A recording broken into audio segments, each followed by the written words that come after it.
Monsieur le ministre, bonsoir. Bonsoir. Le Maroc est à l'honneur cette année au Festival du Livre de Paris. Quel message souhaitez-vous transmettre à travers cette présence dans la scène culturelle française?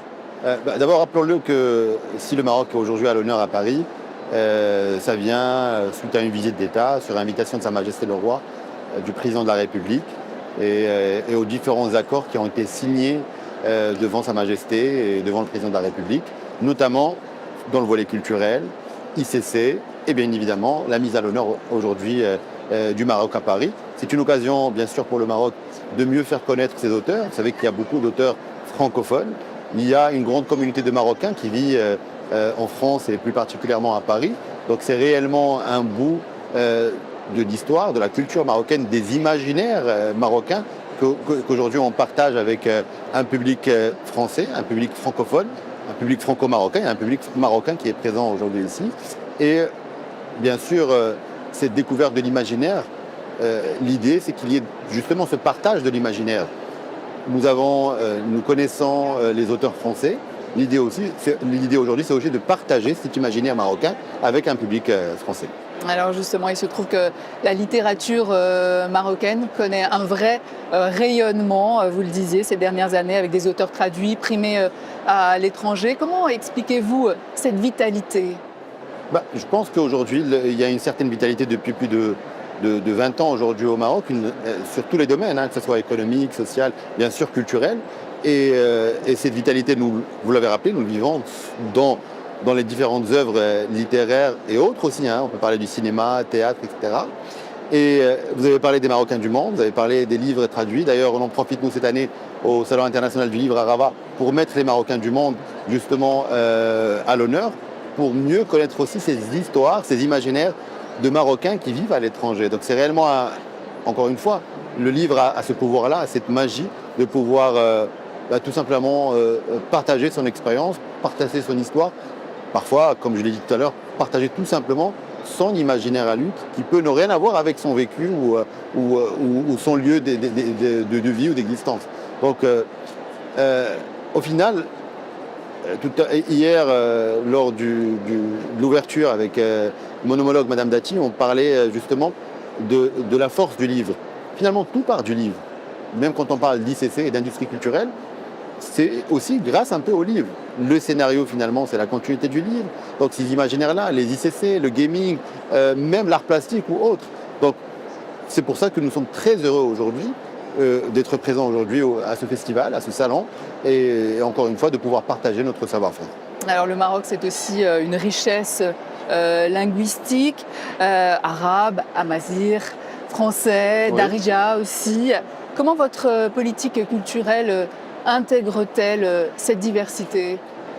Dans la mesure où, vous l'avez rappelé aujourd'hui, d'abord c'est constitutionnel. Cette diversité plurielle marocaine est aujourd'hui inscrite dans la Constitution marocaine.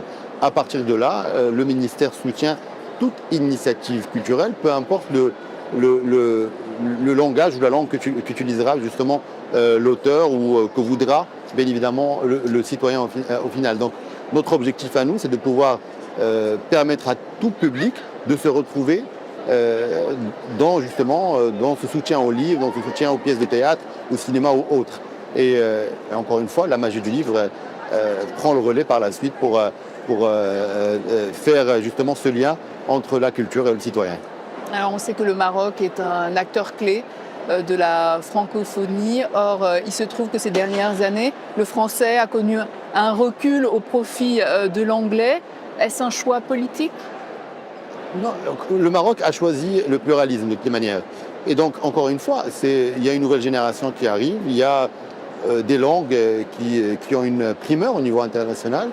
Je pense que tout simplement, chaque génération vit avec son temps, tout simplement. Le Maroc n'a pas de positionnement politique. Au contraire, le Maroc invite tout à chacun à apprendre à s'ouvrir à un maximum de cultures possibles. Et justement, la force du Maroc, c'est cela. Vous l'avez rappelé tout à l'heure, ce pluralisme-là, qu'il soit arabophone, qu'il parle l'amazigh ou qu'il parle le français, et aujourd'hui, d'abord l'espagnol aussi. L'espagnol a toujours été présent au Maroc. Et aujourd'hui l'anglais, je dirais demain même le chinois peut-être. Parce que le Maroc veut, à travers son apprentissage, être présent justement sur ces territoires-là, qu'ils soient anglophones, francophones ou autres langues. Et donc, moi je pense qu'il n'y a pas de... C'est pas une question de politique voulue, c'est une question tout simplement d'ouverture vers le monde. Alors, la France a montré un soutien diplomatique accru au Maroc, Oui. Sur le plan régional. Absolument. Vous venez d'avoir un échange, vous le disiez, avec votre homologue française, Rachida Dati. Quelles sont les priorités en matière de coopération entre les deux pays, la France et le Maroc? Sur le volet culturel, je vais rester sur le volet culturel, bien sûr les ICC c'est quelque chose qui est très large et aujourd'hui l'industrie culturelle et créative représente une large part des différentes économies du monde. Et le Maroc s'inscrit justement dans cette optique-là et on veut renforcer nos ICC et notamment des domaines qui étaient peut-être encore inconnus au Maroc, notamment le gaming. Et dans ce cadre-là, il y a une coopération aujourd'hui qui se fait pour la formation de nos jeunes. Vous savez qu'en France, il y a une très grande école qui s'appelle ISART, qui aujourd'hui, cette année, forme des jeunes étudiants justement à ces nouveaux métiers reliés à l'industrie culturelle. Et pour moi, c'est des métiers, j'allais dire de l'avenir, mais finalement, c'est déjà des métiers du présent. Pourquoi je dis ça? Parce que je pense que l'industrie culturelle est aujourd'hui l'alternative à ce que nous voyons, à cette évolution technologique, à l'arrivée de l'IA. Qu'on le veuille ou non, va apporter pas mal de solutions, mais elle va aussi supprimer des emplois. Et donc l'objectif aujourd'hui, aussi au ministère de la Culture du Royaume du Maroc, est d'aller dans cette vision de Sa Majesté, c'est-à-dire d'essayer de répondre aux besoins de nos jeunes. Et nos jeunes aujourd'hui ont besoin justement d'alternatives et d'employabilité. Et donc je pense que l'industrie culturelle et créative, avec aussi une autre industrie qui est l'industrie liée au sport, peuvent être des alternatives aujourd'hui à cette jeunesse marocaine. Et bien sûr, il y a une expérience française sur ce volet-là, que ce soit sur le gaming ou les autres industries, même le livre. Le livre, c'est plusieurs métiers aujourd'hui. Donc il y a encore tant de chemin à faire ensemble avec ce co-partenariat et justement, encore une fois, ce partage de savoir-faire, qu'il soit marocain ou français aujourd'hui, et laisser encore une fois, parce que la culture le permet justement, nos imaginaires par la suite passer à l'action et exister à travers ce savoir-faire ou ces savoir-faire. Et la culture peut encore servir ou jouer son rôle de passerelle à travers tous les pays du Maghreb? Normalement, quand elle n'est pas utilisée à des fins autres que le partage, quand elle n'est pas utilisée à des fins politiciens ou politiques pour faire passer des messages qui sont parfois néfastes même aux différentes populations. En tout état de cause, le Royaume du Maroc s'inscrit dans cette démarche, à savoir de partage, de volonté de s'ouvrir, de réunir, plus que de s'opposer. Vous pensez à l'Algérie par exemple? Je ne pense à personne en particulier, je dis juste que le Maroc est dans cette optique de partage. Et vous le voyez très bien dans les différents discours de Sa Majesté, notamment sur cette stratégie d'ouverture vers l'Atlantique, où le Royaume du Maroc a tout simplement ouvert son économie, son savoir-faire, notamment au pays du Sahel. Donc nous sommes dans cette optique d'ouverture, à tout à chacun de voir par la suite où est son intérêt et ne pas insulter l'avenir surtout. Est-ce que vous avez des projets culturels spécifiquement dans les provinces du Sud, dans l'Aïoun ou à Darla par exemple? Nous avons des projets culturels sur tout le territoire, notamment dans les provinces du Sud. Nous sommes présents sur tout le territoire. Nos conservatoires de musique, nos centres culturels. Donc bien sûr, les provinces du Sud font en partie ont un rôle important, comme toutes les régions du Royaume. Ces trois régions-là ont une spécificité culturelle parce que vous savez, le Maroc, si justement vous l'avez dit tout à l'heure, c'est un Maroc pluriel. Donc il y a la culture hassani au sud, il y a la culture amazigh, peut-être dans la région de Sousse, dans la région du centre, un peu les provinces du Rif. Donc ce pluralisme-là fait partie de la politique publique culturelle marocaine et on essaye bien évidemment de respecter justement ce pluralisme régional, j'ai envie de dire finalement, et permettre à tout à chacun d'exister à travers.